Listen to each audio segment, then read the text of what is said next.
Hi, Church. We're Team Trinidad. I am Cristel. And I'm Jeng. And we're here to share our experiences with New Life Southwood. So, nung malaman, we learned or we started New Life Southwoods noong June 2022.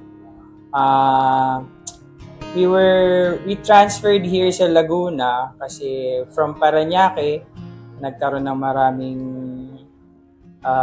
challenges and then nag-pandemic. So, we decided to move to Laguna.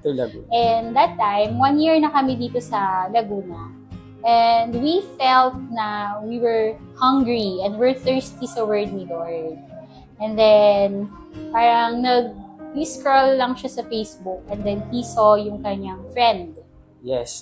Yung friend ko, nakita ko lang na may post sa Facebook. Then, naalala ko na nagpo-post nga pala siya ng pictures sa church dito nga sa New Life Southwood. So, minessage ko siya. Inask ko siya kung nasan ba yung New Life Southwood Church. So, from then, doon kami nag-start magpunta dito sa New Life Southwoods. Yes. So, yung first time namin to attend, si Pastora Grace was very welcoming. And then, asked kung saan kami, taga-saan kami, or how did we know yung New Life Southwoods.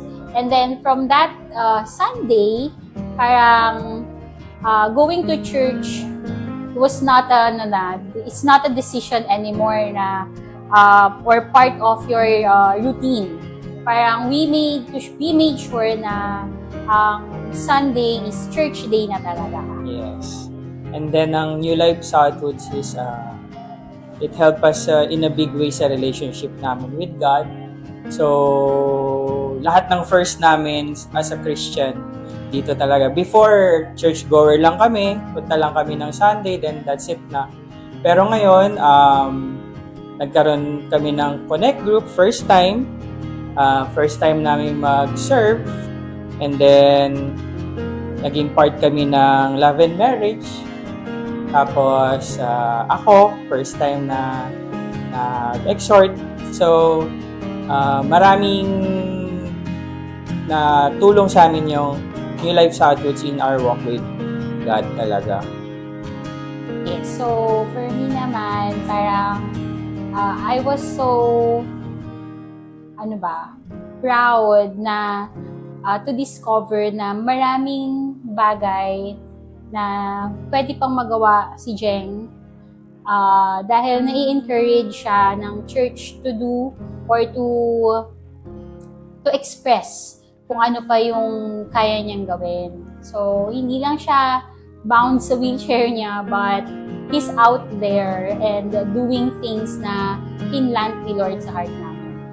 Yes, and na-appreciate ko din ng ating mga sila pastor at saka si pastora na yung bang hindi ka nila kukonsintihin kapag nagkamali ka. Na i-correct ka nila right then and there kapag may mali kang nagawa. Right? Sobrang na-appreciate ko yun kasi it shows na hindi ka lang church-goer, you're a family. We are family here sa New Life Southwoods. So we also appreciate that they will call you, no? Hindi lang sila basta nag-message, but they call you on your special days.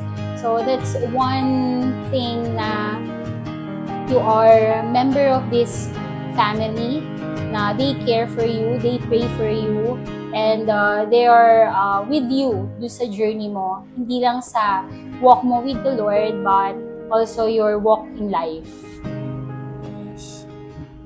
So, yan.